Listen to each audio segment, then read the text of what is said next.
Hello friends, Manorama cooks চ্যানেলে আপনাদের সবাইকে স্বাগত। আজ আমি শেয়ার করছি গাটি কচু দিয়ে দারুণ একটা রেসিপি। এভাবে রান্না করলে মাছ মাংস ছেড়ে সবাই এটাই খেতে চাইবে। ভাত পোলাওয়ের সঙ্গে ভালো তো লাগবেই, রুটি পরোটা দিয়েও দারুণ লাগে খেতে। আর হ্যাঁ, আমার চ্যানেলে নতুন বন্ধু হয়ে থাকলে অবশ্যই আমার চ্যানেলটিকে সাবস্ক্রাইব করে দিবেন।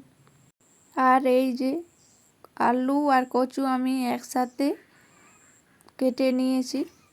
বেশি বড়োভাবেও কাটিনি, আবার বেশি ছোটও না, সেরকমভাবে কেটে ধুয়ে পরিষ্কার করে নিয়েছি। আলুটা অপশনাল, আপনারা চাইলে শুধু কচু দিয়েও রান্নাটা করতে পারেন। এখন কড়াইতে পরিমাণ মতো সাদা তেল গরম করে দিয়ে দিচ্ছি কেটে রাখা আলু ও কচু ভাজার জন্য। এবার স্বাদ মতো লবণ দিয়ে আলু আর কচুকে একসাথে মিশিয়ে নাড়াচাড়া করে নিচ্ছি। কচু যদি ভালো করে ভেজে নেওয়া যায় তাহলে খেতে খুব ভালো লাগে। একটু ঢাকা দিয়ে ভাজবো, তাহলে ভাজতে ভাজতে অনেকটা সেদ্ধ হয়ে যাবে। আমি দুবার ঢাকা দিয়ে ভেজে নিলাম। আলু আর কচুর গায়ে ভাজার রং ধরেছে। আলু আর কচু বেশ ভালোভাবে ভাজা ভাজা হয়ে গেছে। এখন এগুলোকে অন্য পাত্রে তুলে নেব। আলু আর কচু তুলে রেখেছি। এবার ওই কড়াইতে পরিমাণ মতো তেল গরম করে দিয়ে দিচ্ছি ফোড়ন। ফোড়নে দিচ্ছি হাফ চা চামচ গোটা জিরে ও একটা তেজপাতাকে টুকরো করে। ফোড়ন ভাজা হলে দিয়ে দিচ্ছি একটা বড় সাইজের পেঁয়াজ কুচি। পেঁয়াজটা কিন্তু এভাবে ছোট ছোট করে কেটে নিলেই ভালো হয়। একটু সময় নিয়ে পেঁয়াজটাকে হালকা আঁচে ভেজে নিতে হবে। পেঁয়াজ বেশ লালচে করে ভেজে নিয়েছি। এখন এর মধ্যে দিয়ে দিচ্ছি 1 চামচ আদা রসুন বাটা আর দিয়েছি শুকনো লাল লঙ্কা বাটা। শুকনো লাল লঙ্কা বাটা দিলে এতে ঝাল যেমন হয় তেমন তরকারির কালারও আসে ভালো। হালকা নাড়াচাড়া করে আদা রসুন বেশ ভালোভাবে ভেজে নিয়েছি। এখন এর মধ্যে দিয়ে দেবো বাটা মশলা, যেটাতে ধনে জিরে কালো জিরে মিক্স করে বাটা আছে। গুঁড়ো মশলা দিলেও হয়, কিন্তু বাটা মশলায় যে স্বাদ সেটা কিন্তু গুঁড়ো মশলাতে পাওয়া যায় না। আর দিয়েছি সামান্য পরিমাণে হলুদ গুঁড়ো। এখন মশলাকে বেশ ভালোভাবে নাড়াচাড়া করে কষে নিতে হবে।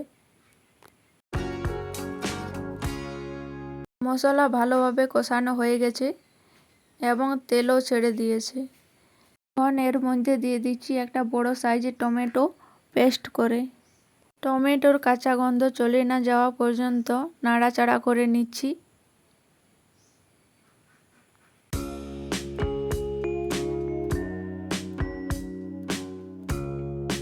টমেটোর কাঁচা গন্ধ চলে গেছে। এখন দিয়ে দিচ্ছি ভেজে রাখা আলু ও কচু। মশলার সাথে আলু আর কচুকে নাড়াচাড়া করে মিশিয়ে নিতে হবে। এতে আলু আর কচুর মধ্যে মশলার সব ফ্লেভার ঢুকে যাবে।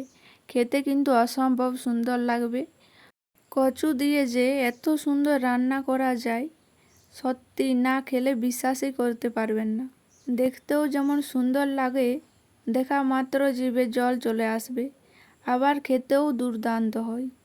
যেমন সুগন্ধ তেমন তার টেস্ট।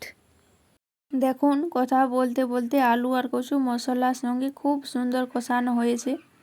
রঙটাও আপনারা দেখেই বুঝতে পারছেন। এখন দিয়ে দিতে হবে গরম জল। গরম জল দিলে কিন্তু রান্নার স্বাদ ভালো হয়। আমি পরিমাণ মতো গরম জল দিয়ে দিলাম। বেশি কিন্তু জল দিতে হবে না। এই রেসিপিটাতে খুব একটা ঝোল থাকবে না, একটু ঘন হলে খেতে বেশি ভালো লাগবে। এই সময় দিয়ে দিচ্ছি স্বাদ মতো লবণ। ভাজার সময় লবণ দেওয়া আছে যেহেতু, সেই বুঝেই লবণটা দিয়েছি। আলু আর কচু ঢাকা দিয়ে ভেজে নিয়েছিলাম, তার জন্য 50% মতো সিদ্ধ হয়েই আছে। এখন ঢাকা দিয়ে বাকি 50% সিদ্ধ করে নেব। 7 মিনিট মতো আমি ঢাকা দিয়ে রান্না করে নিলাম। চেক করে দেখে নিতে হবে ভালোভাবে সিদ্ধ হয়েছে কিনা। আলু আর কচু কিন্তু খুব সুন্দরভাবে সেদ্ধ হয়ে গেছে। এবারে সবশেষে দিয়ে দিচ্ছি সামান্য পরিমাণে চিনি, টমেটোর টক ভাবটা ব্লেন্ড করার জন্য। আর দিলাম 2টো কাঁচা লঙ্কা।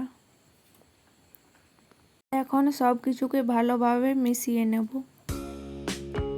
গাঠি কচু দিয়ে এরকম রান্না হলে রুটি পরোটা দিয়ে খেতে দারুণ লাগবে। আর নিরামিষভাবে করতে চাইলে পেঁয়াজ রসুন ছাড়া করে নিতে পারেন। এবার আমি 5 মিনিটের জন্য রেস্টে রেখে দেব, তারপর পরিবেশন করব।